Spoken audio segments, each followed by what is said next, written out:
All right, welcome back to TwoSun Tuesday, my favorite day of the week. And this week, I have a Mazwan Mohktar design.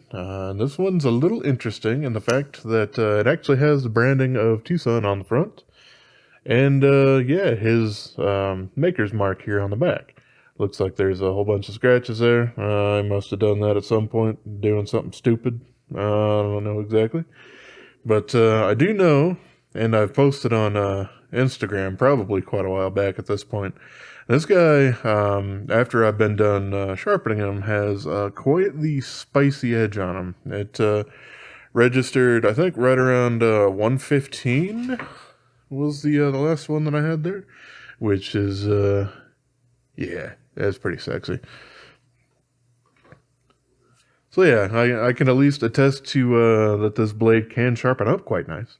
As you can kind of see, though, this is kind of the following in that whole pocket cleaver style sort of thing that some people have really gone crazy for, and then the fad kind of died down a little bit over the last year or two. And this one is it's a little interesting from Mazwan's perspective, I think, in that the handle is actually fairly small on it. I mean, yes, the blade is quite a bit larger, and it kind of fits with his moniker of like really hacking at things. Oh, sorry, Totoro, but yeah. So you can totally hack at things with this thing. It's definitely super good for that. Fairly neutral handle. Kind of slowly arcs up there, and you can grip it behind the blade, and it gets to basically 3 or 3.5 finger grip at that point. But that's back where you get your nice jimping on well, 3 different materials. You got carbon fiber, M390, and then TC4 titanium. That's the word for it. So yeah, this guy is pretty interesting that way. Good old frame lock. Nice action on him.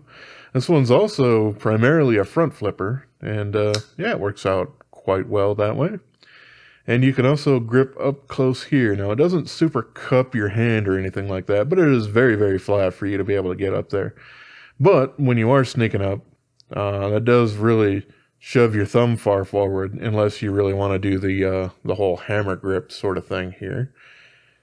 But that does help you out on doing a little bit more on the tip sort of thing, getting just an immense amount of leverage going that way. Yeah, as I said, it's an M390. As you can see from these scratches here that came from, I don't know, sand or something like that.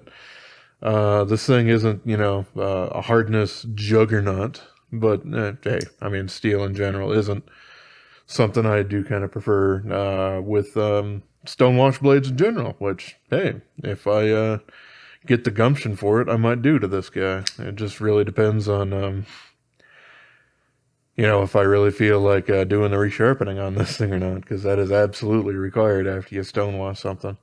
But if I did that, I would probably also anodize the titanium guys a little bit differently. And, the pivot collars are as well. So yeah, this guy's pretty darn interesting. Let's see, what kind of stats are we working with here? Pretty thick as far as the blade is concerned. It is basically 4 millimeters there, which I suppose does kind of make sense on these cleaver style blades, but high flat grind, and comes down to a pretty darn good thinness behind the edge. You're not really feeling much in the way of a wedge or anything kind of going on with that. That coupled with how sharp that I actually got this thing, yeah, it's very effective at what it does. So, and yeah, it is kind of interesting, kind of having a smaller handle to the blade ratio. I mean that happens sometimes. This is fairly aggressive up front here, so you can definitely tell what this knife actually looks like before you even pop it out of your pocket there. But with a little bit of practice, you can flick them out or use a thumb rotation on the cleaver hole there as well. Probably not as comfortable as if it was further up the blade, but hey, you're not going to get that access there unless they really made this blade crazy tall. So there you go. Oh yeah, this does have a fairly deep carry, but molded titanium pocket clip. And the clip is mounted from the inside, which I absolutely love. It's just, adds just a little bit of extra something or other going on to the design. And it also doesn't have a lanyard ability, which I'm perfectly fine with. But, there's the small percentage of people who might be a little sad at that. But, what are you going to do? You can't win them all. You've won them most. So,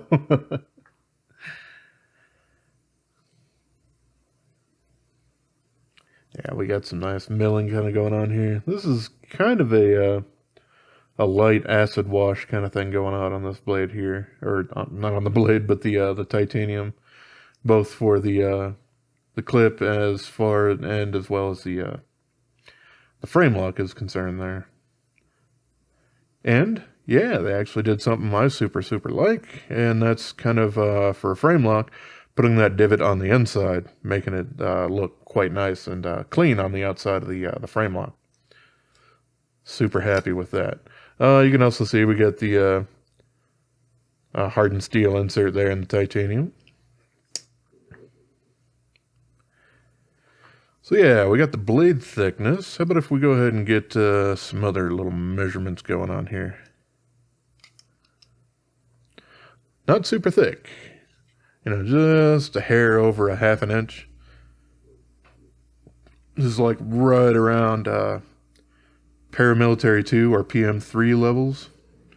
So, fairly darn slim in the pocket there. Let's see. Blade on this guy isn't incredibly long, but yeah, we'll go ahead and figure that guy out. Yeah, just it's closer to 2.9 inches, so under the 3-inch mark there, which is pretty darn fantastic for people who have that 3-inch kind of regulation there. That doesn't help in a lot of European territories where you can't have a knife lock at all. But, for us here in the States and other parts of the more knife-accepting world, then this thing certainly does a pretty darn good job. Let's see, and this being titanium and carbon fiber, it doesn't weigh an enormous amount. How about if I move it here so it's not all glaring on you? Alright, let's go for ounces. And yeah, we got like 3.64, 3.635, whatever. So not quite that ounce an inch mark that, some people really look forward to for very, very light knives. And a good portion of that is probably the 4mm blade on this thing. But yeah, just a little over 103 grams. So yeah, it's fairly darn light. I don't really have any complaints about it. And, you can kind of really get up there and get some nice grip on it, even though it's a very, very neutral handle. No finger grips or grooves or anything like that. We do have a channel kind of thing that is mirrored on the titanium side here, where it starts out fairly wide and ends up as a kind of small thing. That's actually what this clip is mirroring here, which is a pretty nice touch. But yes, this also happens on the carbon fiber, which is much more difficult to see, but yeah, it is channeled as well.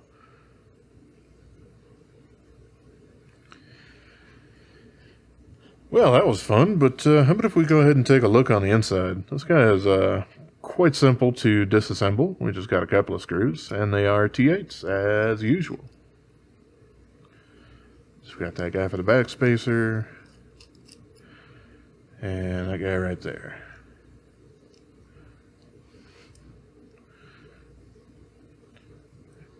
And then as long as the pivot is actually out of the way, there we go, then we can pull that off. So yeah, fairly thick titanium. They could have possibly pocketed some of that out to save just a little bit of weight up here on the top. but it really doesn't look like it would have been, you know, enough to save a substantial amount of weight. So I can kind of understand why they didn't necessarily bother with that. Now, this guy does indeed have a over travel stop, but it's actually the pivot collar here that's doing that.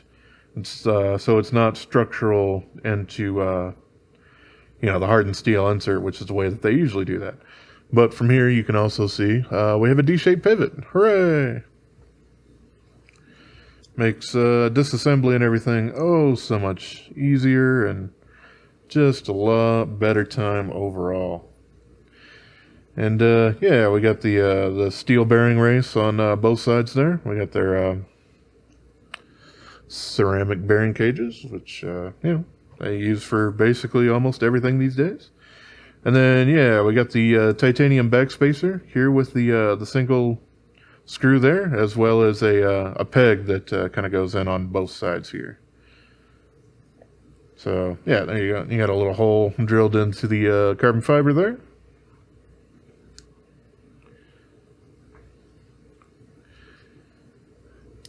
Doot. And yeah, it kind of just connects right in over there. And because this is a carbon fiber on one side and titanium on the other, even if this peg might be just a tad short on yours, like kind of happens from time to time with knife manufacturers, this shouldn't rattle nearly as much. It probably still can, but you know, only one side rather than two.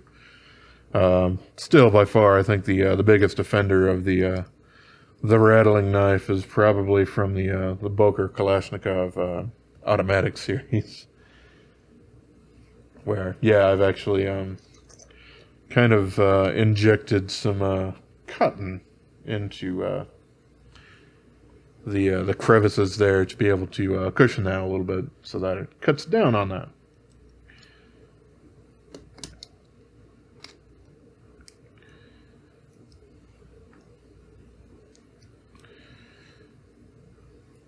Here you pivot. You know, usually when I do screw things back together, it will be down on the table, but that makes it basically so that you guys stare at my hairy arm, and that's probably not absolutely ideal for you. You know, I gotta look at them all day long, but that doesn't mean that you have to. So that's why I kind of do them a little bit more up and whatnot here. So yeah, no blade play whatsoever. Super easy. Super great action. A lot of that, again, has to do with the fact that this has quite the heavy blade on it because it is 4mm. But yeah, I mean, it is quite drop shutty. There's not a whole lot extra I really need to go over on here. Like I said, with this particular model, the TwoSun and Mazwan information is not on the frame lock on the inside like they've done on some in the past here. And that's perfectly fine. I don't necessarily mind that because I see it on basically every other knife in the industry. So yeah, and we don't have like a giant molded out clip that says SOG or anything super crazy and loud and out there. The knife itself is loud enough, so it doesn't really need any extra attention being put to it. But yeah, this thing's pretty darn comfortable to use. Overall, I do think I would like a little bit of the jimping to go a little bit further up. I understand why they put it back there, just because that would make it easy to have it be symmetrical without having to worry about these curved millings or anything like that. But my thumb does end up going a bit farther forward in the saber grip than you would get back there, and that does give you a good bit of grip, but it also does kind of make you feel a little far away from the blade. So yeah, I do end up like choking up a little bit more on this guy. But yeah, as I was saying, the blade geometry on this guy is pretty darn fantastic. Very high flat grind, comes down to a very, very nice edge. I haven't really had any problems with getting things bound up on here.